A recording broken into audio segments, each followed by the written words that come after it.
you know, I did everything I could do, and the lights are still dimming.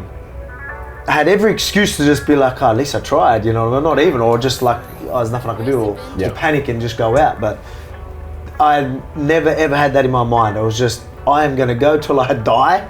Again, it's just a perfect example of who I am and what I'm about and what made me the guy I am today.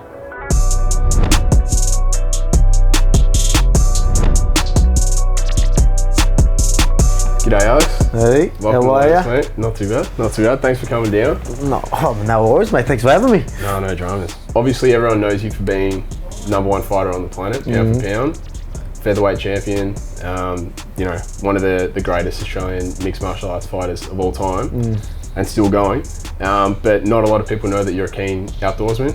You like to get outside, go camping and fishing and that type of thing. So do you want to take us through that and tell us more about yourself and your upbringing? Yeah. Well, that's where it starts. Yeah, that my passion for even cooking and adventures, camping, all that type of stuff I grew up doing it. Well, with the family. My dad used to take us, hunting trips and camping and fishing trips and all that type of stuff. So I've always had a passion for it. If you look at my YouTube channel, you'll see, I like to, obviously my cooking and adventures and things like that. I'm very passionate about that, and like my free time, whenever I can, that's exactly what I'm doing. Just I love it, man. I just love being out and about, and again, you're at home, you're busy, doing what you need to do, in life, and training and whatnot. And sometimes you want to get away, and nothing more peaceful than being out and about. Whether you're camping or taking a caravan out to some beautiful spot next to a beach and soaking up that fresh air. And I just love it, mate. I absolutely do. I love everything about it, and it's something that I loved doing growing up. I love doing it as a parent, and I'm gonna love doing it after everything's done too. You know what I mean? Like I can see myself doing this well after my career's over. You know what I mean? Or even when my kids are older. You know what I mean? Like the wife and I maybe just go. I love it, man. I love the outdoorsy types of stuff. And you took a liking to the slide out kitchens on our caravans today. So obviously cooking with Volk comes to mind. Is there going to be a go-to cooking meal when you get out in the caravan with the family? Again, that's why this works so well, right? The van, having the Lotus Caravan is just purely because, obviously, as we talked about, I love the adventures. I love being out, I love camping and all that type of stuff. So I love being out there. So have a caravan with everything that you need, a house, wherever I want, you know what I mean? It's going to be incredible. But not just that, the content from a YouTube channel that I get to do, like I get to go to all these cool places and go spearfishing, go hunting or something, get some of this fresh food, carve it up and then chuck it on the pan, like for a cooking with Volk segment and things like that, man. Like that just pumps me up. That's exactly what I was thinking about when I seen these kitchens and even the outdoor sliding gas cookers and that. And I'm just picturing fish that I just caught, filling like in the boneless fish fillets and just eating that like straight out of the sea, straight onto the pan, straight in the gob. You know what I mean? How good is that? Perfect. So that's something that I think would be a great episode. So I'm keen. Now you've obviously got 2 kids. They're going to be going out with you on the road. Do you have any go-to activities to keep the kids entertained? Oh, mate, they're going to love it. In the car, at the campsite. Oh yeah, man. There's going to be plenty to do. But I mean, they're going to absolutely. The storage that you have in these vans is incredible as well. So we will obviously get to take the bikes. They're keen, and the activities that we could do, obviously take them, bikes fishing is one thing that I really want to take them. So that'd be good if they could catch a fish and then I cook it. That'd be a big part of the experience as well for us all. So I think, just being out, I just want to get them out of the house, you know what I mean? I think that's very healthy for them. So like the activities, outdoors activities, that's something that I've always loved and always felt was good for me. That's something I want to do for my kids as well. Even though I know they love it, I think it's very healthy for them too. So on to fighting, obviously the thing we know you most for. You've cleaned out the division now. There's been talk about going up to lightweight. What's next for you, your next few months? I want to get both belts, I want that lightweight title. And I'm the type of guy that'll put myself in the position to do so. I can sit there and maybe wait. The position I'm in, featherweight champ, with so many defences, pound for pound #1. I'm in a position where maybe I can wait to get a shot, but that's just not who I am. I'd rather, just in case someone else takes that from me, you know what I mean? So I don't want to be put in that position. I know if I go there and I'm the guy that's there to back up, And say if they do fight, I'm the next guy still, you know what I mean? And that's, I'll just make it clear. I'm lucky enough to be in a position where being pound for pound, you know what I mean? That was a goal of mine. I got to tick that off. So stay pound for pound would be good. But you know, getting that obviously that double champ status, you know, get that lightweight title. That's in the near future. That's something I'm looking at, right? So that's something I'm expecting to happen pretty soon. And man, just being successful, man. That's the main thing. Just keep doing what I'm doing.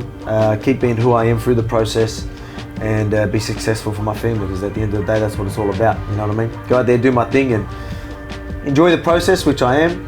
And enjoy everything else that comes with it. And yeah, and then be able to put food on the table for my family. Take us through those two chokeholds that you put in. Ortega what ones? was going through your mind, how you got out of them, and what you're feeling after. Yeah, man, it's crazy, man. Like, it's funny. Well, you just probably asked that question at the perfect time. I just talked about my family, and you're asking what I think of when I was in them guillotine chokes, and I thought of my family. So this is stuff you see in the movies, right? You know, people would probably just say it because it's a cool story, but this is literally what happened. Like, I was in that guillotine, and it was deep. He'd done such a great job to even get me in that position. And then before I knew it, I'm like, oh crap, I did, you know, look where I am. I'm in a deep guillotine. Then the light started to dim because it was that tight.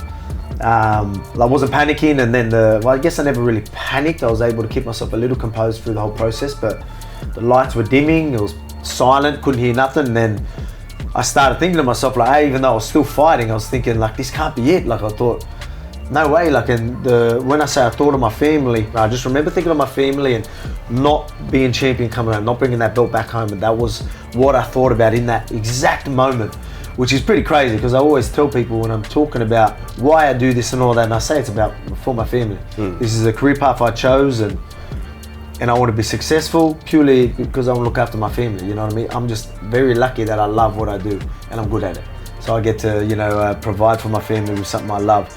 But that is exactly what I thought of in the darkest moment that I could ever have been in. Yeah. It's good because to talk about this exact moment, because not only talking about the family, I get to bring up that, I get to talk about what I'm all about, what makes me champion then. Like, what is it? Is it my athletic abilities and all that type of stuff? And I've never said it was.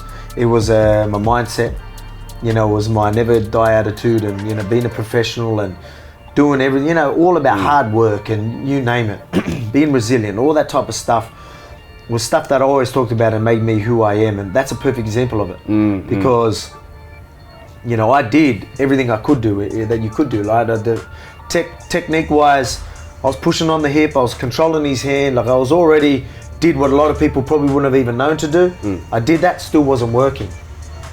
And the lights are still dimming. I had every excuse to just be like, oh, at least I tried, you know, not even, or just like, oh, there's nothing I can do, or panic and just go out. But I never ever had that in my mind. It was just, I am gonna go till I die, or like not die, or go to sleep, or he gets tired, because I ain't tapping.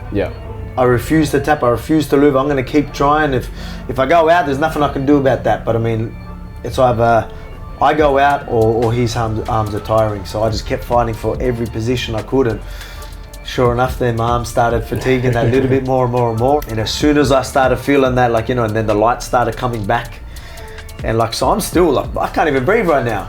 But already in my head, I'm like, he's gassed. As soon as I get up, pour it on. Like, you know what I mean? Like, here I am in this, like, almost like out cold, like, as I joke around, it's like near-death experience, right? Like, and I'm already thinking of getting on top, and then the fact that he's tired, just turning it on and putting it on him. So again, it's just a perfect example of who I am and what I'm about and what made me the guy I am today. Amazing. Well, Alex, obviously we're super happy to support you in the ring, but obviously we're privileged to be able to support you outside the ring. Thanks for coming in today, checking out the caravans, and can't wait to see you in the caravan, out with the family and friends, and making awesome content. No worries, man. Well, thanks for having me, and obviously thank you for the, you know, you guys for the partnership. It's something that I think we can work really well with each other. So it's incredible. So I really want to thank you guys as well. Appreciate it. Thanks, Alex. Cheers.